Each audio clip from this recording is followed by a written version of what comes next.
Shalom, Israel. This is Bishop Nathaniel. The Israelites have been scattered across the four corners of the earth, as prophesied in Deuteronomy, the 20th chapter.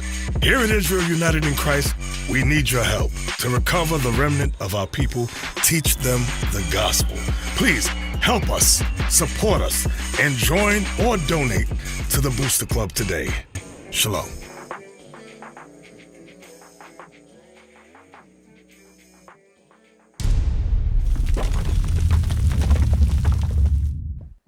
Now, give me Leviticus 25. I'm going to just digress just for a second. I'm going to talk about Africa just for a second. I know you brothers don't want to hear this. I got to go over it again because brothers be arguing about Africa.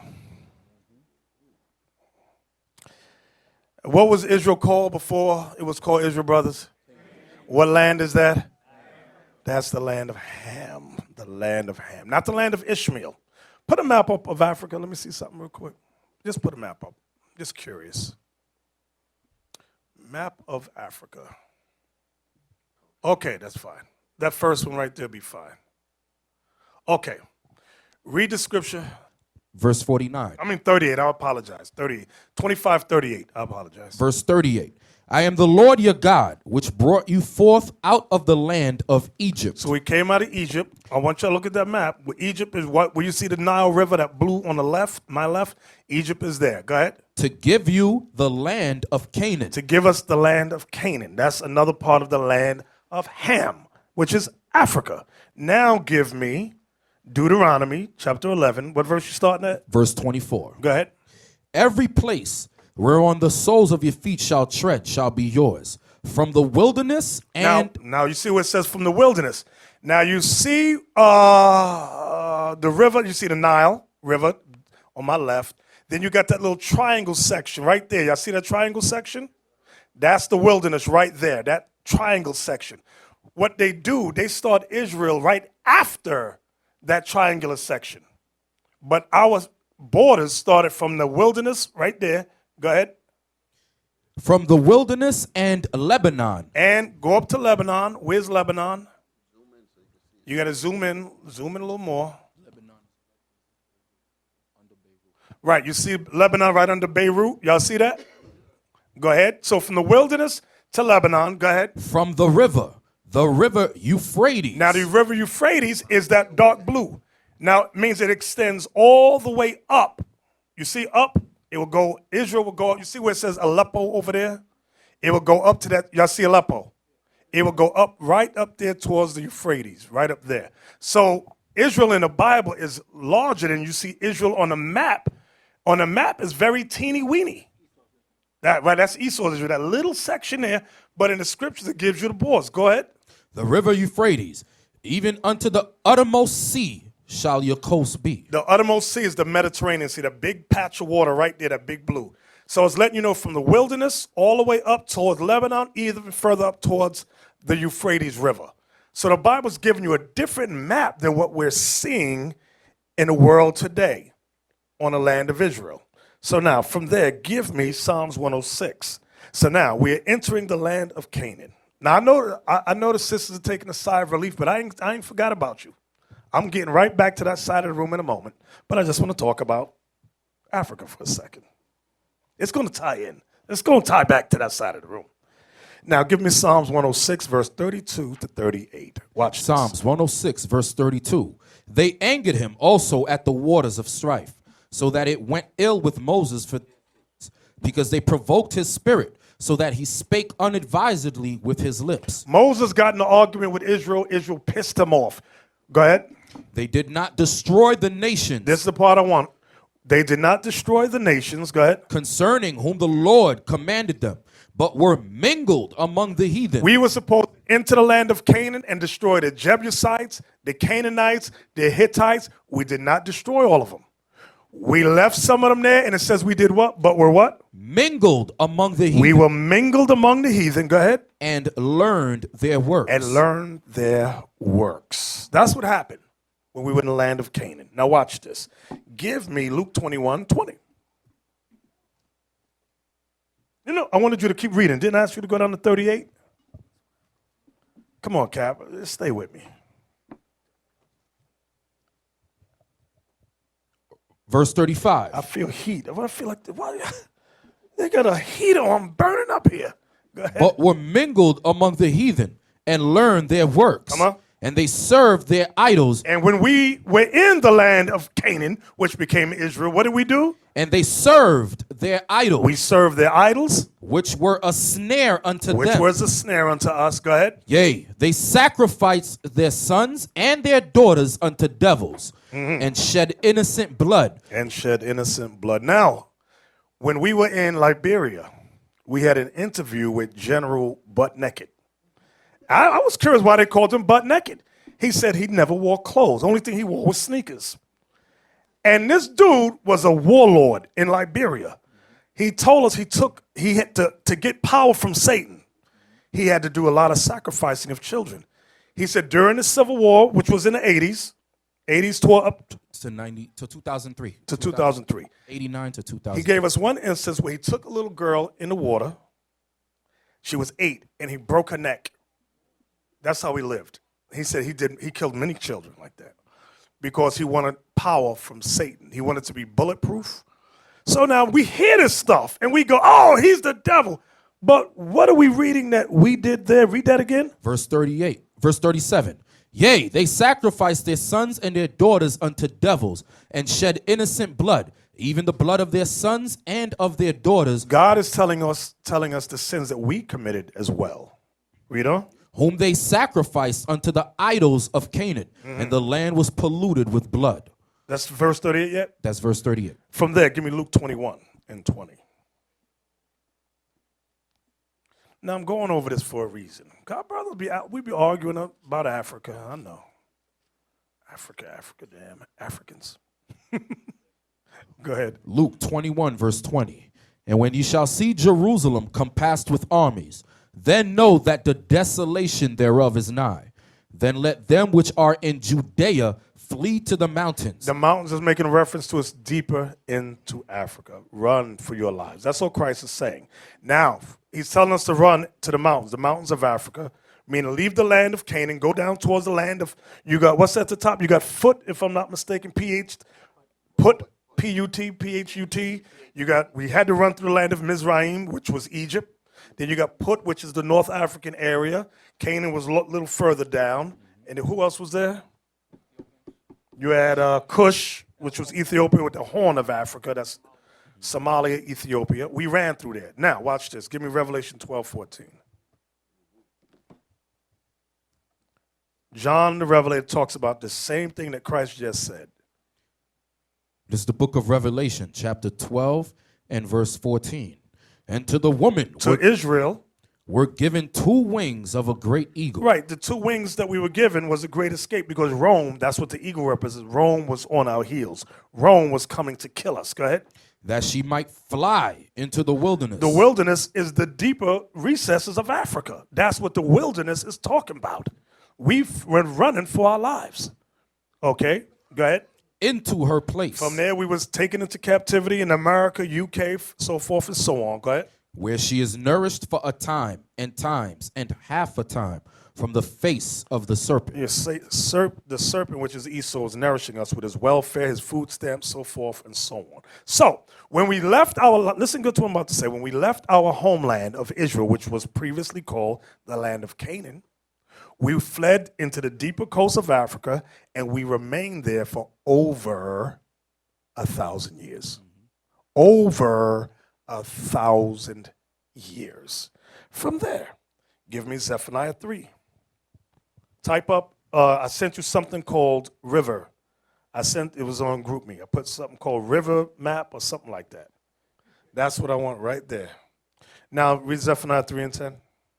This is the book of Zephaniah, chapter 3 and verse 10.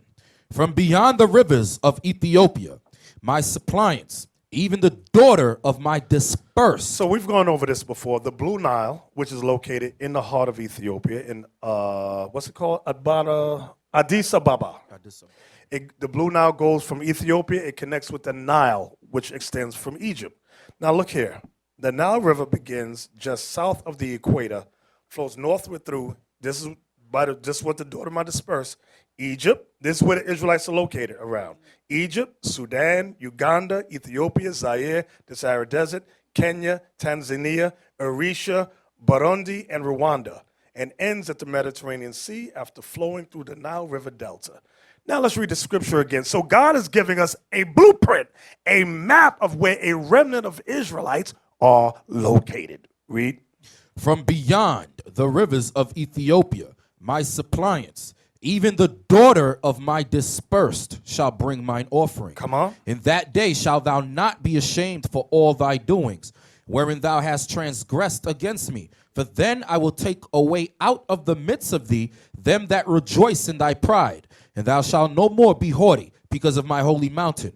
I will also leave in the midst of thee an afflicted and poor people. And our people are all in those locations are poor and afflicted. Go ahead. And they shall trust in the name of the Lord. I mean, they're going to trust in the word of God. Go ahead. The remnant of Israel. Now it's telling you clear. In case you didn't understand, the daughter of my dispersed is telling you they are the remnant of Israel. Read. The remnant of Israel shall not do iniquity, nor speak lies, neither shall a deceitful tongue be found in their mouth. For they shall feed and lie down. This is going into the kingdom right here. For they shall what? Shall feed and lie down, and none shall make them afraid. So the Lord is telling us where the remnant of Israel is located. So for us to read it and then reject it, there's something wrong with us. Okay, from there. Give me Zechariah 8. We read this before too. Zechariah 8, verse 7 and 8. We read this before. You know what's heavy about what you just pulled out there, Bishop? Is that eventually, that means that we're going to eventually have a sanctuary over there so that they can do exactly what it just said in that verse. Exactly. Zechariah chapter 8 and verse 7.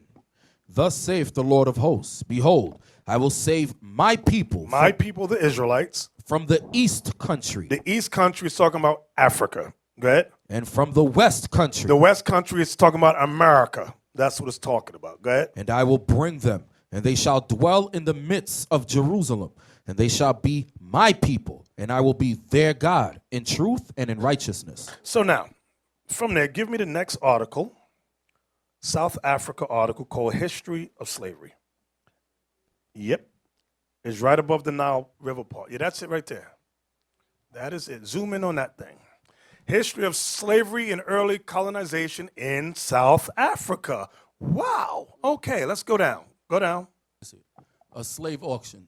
And it says, with colonialism, which began in South Africa in 1652. Because many times when we think about slavery, the curse of Deuteronomy 28, we never talk about South Africa.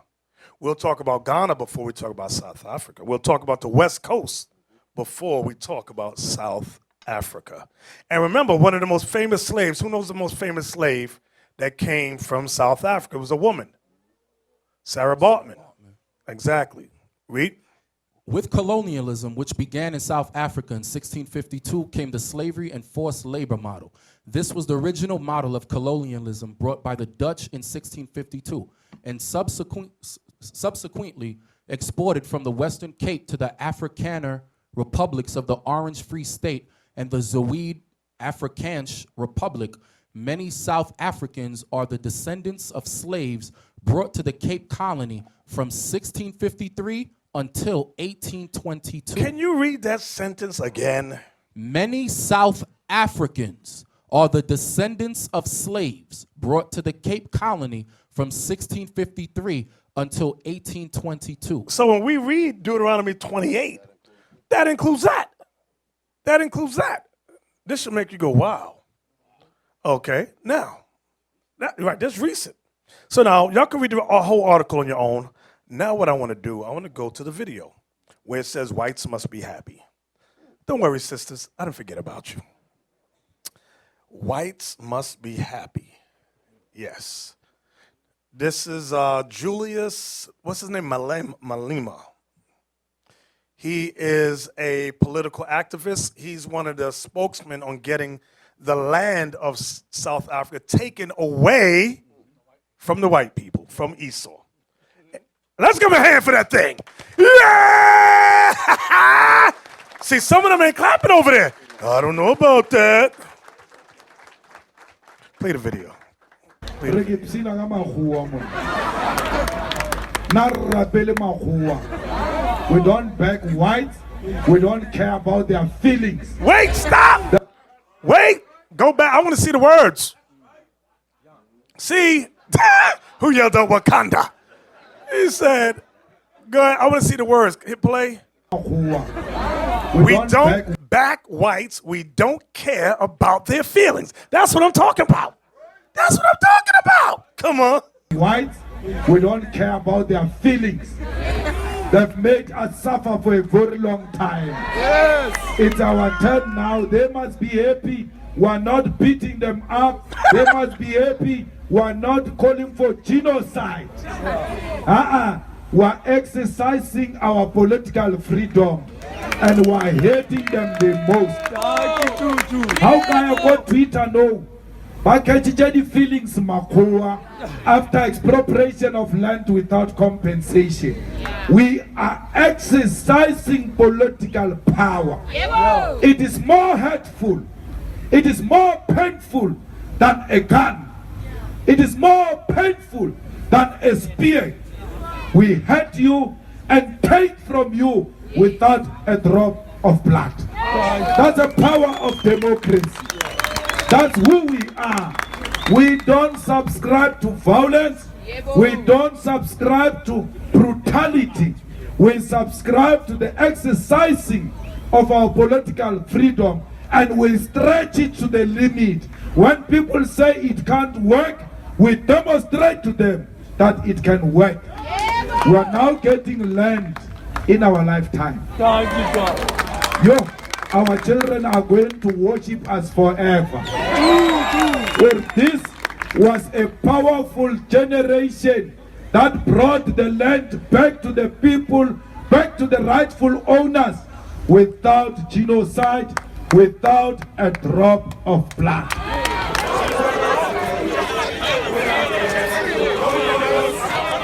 Well, all righty. So, white man is saying, well, Bob, what are we going to do about this? They're taking the land from us. Let's go to the next video. Let's see who their spokesman is. Go to Woman Tells Malema. Let's see who they raise. Yeah, this is the video. Blow it up big. Let's see who attacks him.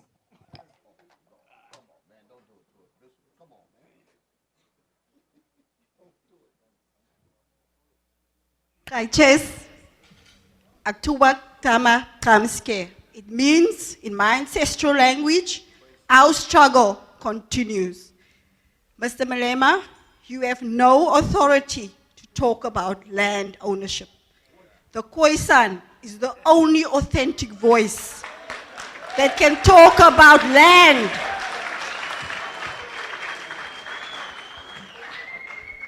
We were the first freedom fighters fighting the colonials when they came here 360 years ago. We were the first people of this nation. We were the first people of Southern Africa. And today we still face oppression. This country's history did not start in 1910 when the ANC was established. Nor did it start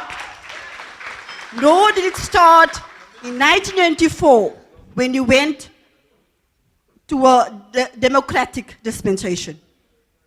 We lived here, and you, your ancestors, and the white ancestors found us here. So we can only talk about land ownership as you found us here. The indigenous people of South Africa and Southern Africa needs to be restored. That was taken from them by the invaders. I thank you. I'm not sure there was a question there. If there was a statement, would you like to answer? Well, I think that you are extremely missing a point. Me and you are Africans. And this land you are referring to and the whole of Africa was one thing until the colonialists came to divide us. So you must never see yourself as being something different from what I am. Otherwise, you are inviting self-isolation. We, the black African majority and the Khoisan, were one thing.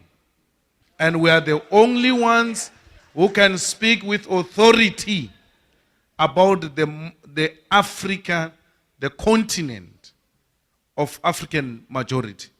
So don't take away, I'm not from Europe. My ancestors are not from Europe. This Africa belongs to Africans, and that's what the Khoisan are. Don't isolate yourself, my sister. This solidarity will help us to defeat colonialist and apartheid legacy. Now, when I saw this, I said, in a room, you saw who the room was filled with, Esau. They don't have to say a word. They just look to that side of the room and talk. Then they stand up and attack. He's saying, don't separate yourself. Okay, we need solidarity.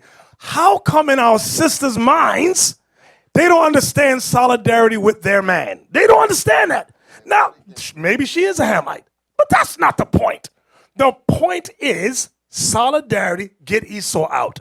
Come together. We can deal with the other stuff later on. These devils got to go. He's the problem. Exactly. This is the cockroach that has to get out of here. And we the made woman point does that not I- understand She don't that. understand that. Don't want to understand. Totally confused. The Khoisan were the original inhabitants of South Africa, which I believe was Canaan. Israel, the Bantus came later on and took over. Right. And then that's where Sarah Bartman came from. The Bantus came in around 700s and took over and became the majority. Like we did in North Africa, we became a majority in South Africa also, and that's when Esau came along and sold us out of there. So the majority of people in South Africa, in that area, the Khoisan, they're pretty much gone, or a remnant of them. So she's either one of them or one of us that thinks she's one of them, but she's still confused. Right. One or the other. The point is, she's an idiot. Right. She's an idiot. That's my point. She's a freaking ostrich. You're in a room of enemies, and you're going to attack the only black man speaking on your behalf. That's what you got to look at. That's All a the Edomites freaking idiot sitting right there. Comfortable. They should not have been comfortable in that room at all. Like I said before, anywhere these Edomites are in Africa, period, they're supposed to be in jail. The fact that they're sitting in there comfortable, you know something is wrong. That's right. Give me 1 Timothy 2:14. So our sisters. We love y'all. Y'all got a lot of work. What's that sister that I like that fled to Cuba? What's her name? Asada Shakur.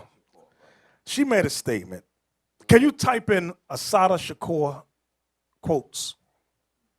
I had to buy her book. Asada Shakur. You know how to spell her name? A-S-double-A, I think it is. T-A, Asada. See, it's right there. A-double-S, quotes. Go down. Should say quotes. Go down. Click that. More. It says more items. Let me see. Okay. Now, you see that second quote, Captain Isaac? This is the quote I was talking about with the last time I was here at the class. Because women ask, why don't the white man teach us that we ruled all of Europe? Look what she says. This is the difference between a revolutionary woman and an ostrich. An ostrich says, why doesn't the white man teach us our great history? Look what Asada Shakur says. No one is going to. Can you read loud? No one is going to. Stop. No one is going to give you the education you need to overthrow them. Do you sisters understand that?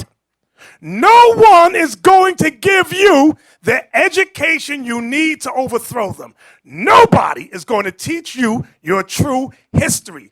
Teach you your true heroes if they know that knowledge will help set you free. Now, that's a revolutionary woman. An ostrich goes, why don't they teach us our true history? How come they don't tell us we ruled Europe? How come they don't tell us we're the Israelites? Oh, shut up! This is the type of woman y'all want. This is the type right there. Some of y'all, you're selling for an ostrich, some of you brothers. You don't get a revolutionary woman. That's when y'all go to camp, you go traveling, she got a problem. Why you got to go to camp all the time? She's sending you messages when you're coming home. What are you doing? That is not a pillar of rest. That's an ostrich who's hindering you. That's a ball and chain. That's a pillar of pest. Thank you. You out doing the work. You're surrounded by people. Surround me. When you watch, y'all see the videos, and she's texting you. Bills gotta be paid. Why are you out there? How long? When are you coming back? Come on. Stop. That means she's 100% clueless as to what you're doing. Exactly. You could be killed overseas. Yeah. You ain't thinking about. You should be sending up prayers that we make it back safely. Yeah, I mean, but the things that's in the mind is, you know what I mean, like Bishop said, we were out in Sickle where we could get stabbed. Anything could happen. Her attention was not, I pray the Lord that your guy's safe. Their attention is, are you going to pay the white man bill when you come back? Exactly. That's her whole fighting for the white man. Exactly. Come up. Come up.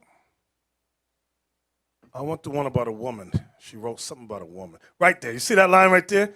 It says, a revolutionary woman can't have no reactionary man. Now, that's a heavy statement right there. You know what a reactionary man is? He don't take the proactive stance to do anything. He sits back till he gets hit upside the head with a watermelon. That's the type of man you got. So she's touched, the women she rolled with was revolutionary minded. Women, sisters that were about help me out with some good words, the freedom of our people, deliverance of our people. And she was saying to the women, don't marry a reactionary man. Some of you sisters, you get hooked up with a reactionary man. She go, oh, he looks good. I want to get with him. But then when you get with him, this has happened in Florida. Sister goes, she complaining to me and Bishop Kenai. Stop, Bishop Kenai, I'm just listening. I thought he was about this work. He got friends in the border blue. He don't even want to go to camp. He don't even pick up the Bible. He just sit there. Then the husband's there. He goes, well, I got the brain of a flea. I'm sorry. I'm just not. That's his literal words. I have the brain of a flea. I don't care about going to camp, teaching my people. I don't have the interest. But he looked the Israelite part, and he give you the hearty, Yehovah Shem Yahweh Hudaba Shalom. And all that fooled this woman over here. Fooled him. Now she all depressed because he don't want to do nothing about raising his people up. She's like, this dude just sit around the house all day, and get on my way, complain. So Asada Shakur was that woman's mind. She was on another level. That's the Judith sister in the Bible mind. That's the Sarah. That was the Esther. That was the Second Maccabee 7 sister. That was the Huldah sister. That was the Phoebe sister mindset. Some of you brothers get hooked up with that ball and chain woman. She only says she's Israel so she can be with you. That's it. She love you. She love the D. You know, Bishop, you're in the field of war. You imagine that you fighting, the gun is in your head, you heard your phone when you pick up, the kids is thinking about you. It's not the right time. Exactly. To come in. Their Not the kids right time. do this, the kids. No, I'm in war. Can I finish, fight for my people first? Exactly. Then I'll think about their kids later. Plain you and go. simple, man. Shalom. This is Bishop Nathaniel of Israel United in Christ. Please subscribe to our YouTube channels. Stay up to date with our latest events, music, and classroom lessons.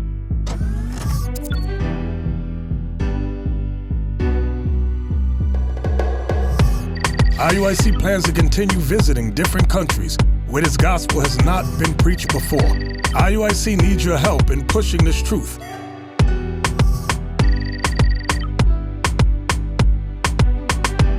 So join us.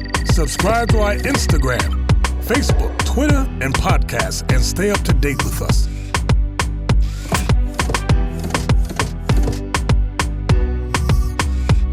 For more information, please visit www.israelunite.org.